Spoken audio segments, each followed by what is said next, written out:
नमस्कार।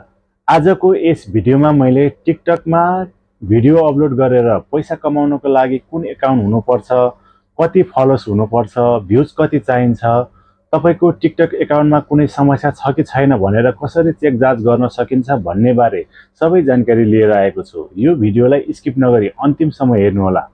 टिकटकमा video upload गरेर पैसा कमाउनको लागि तपाईको एकाउन्ट सबैभन्दा पहिले प्रोफेसनल एकाउन्ट वा क्रिएटर एकाउन्ट हुनु आवश्यक छ। त्यसको लागि सबैभन्दा पहिले आफ्नो प्रोफाइल खोल्नुहोस्, सेटिङ एन्ड प्राइभेसीमा जानुहोस्, एकाउन्टमा क्लिक गर्नुहोस्, स्विच टु प्रोफेसनल एकाउन्ट वा क्रिएटर एकाउन्टमा स्विच गर्नुहोस्।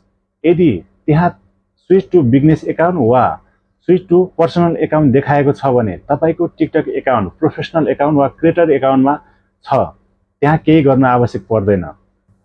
तपाईको टिकटक एकाउन्ट मोनेटाइज सुरु गर्नको लागि तपाईसँग कम्तीमा 10,000 फलोअर्स हुन आवश्यक छ। पछिल्लो 30 दिनमा तपाईको ओरिजिनल भिडियोबाट कम्तीमा 1 लाख भ्युज हुन आवश्यक छ। तपाईको टिकटक एकाउन्टमा भ्यालेन्सको समस्या छ कि छैन भनेर कसरी जाँच गर्न सकिन्छ त? त्यो जान्नको लागि सबैभन्दा पहिले तपाईको टिकटकको आफ्नो एकाउन्ट खोल्नु होला।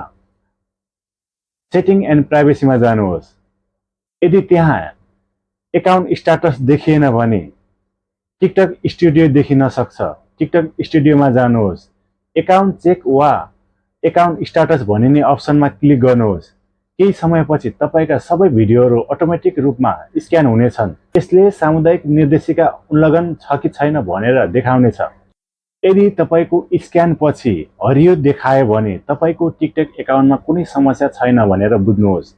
यदि चेतावनी वा उल्लङ्घन देखाइयो भने कति भिडियो र कुन भिडियोमा समस्या छ देखाएको हुन्छ। ती सबै भिडियोलाई प्राइभेट राख्नुहोस् र टिकटक एकाउन्ट फेरि जाँच गर्नुहोस्। समस्या समाधान भइसकेको हुनेछ र बिस्तारै प्राइभेटमा राखेको भिडियो मेटाउनु होला। तपाईको भिडियो आफैले बनाएको ओरिजिनल भिडियो हुनुपर्छ। यसरी यी सबै क्राइटेरिया पूरा गरेपछि तपाई टिकटकबाट live gift, sponsor content, affiliate earning, brand deals जस्ता तरिकाले पैसा कमाउन सक्नुहुन्छ। यदि यो सबै जानकारी उपयोगी लाग्यो भने लाइक, कमेन्ट, फलो र सब्स्क्राइब गर्न नबिर्सिनुहोला। अर्को जानकारीमूलक भिडियो लिएर फेरि आउनेछु। धन्यवाद।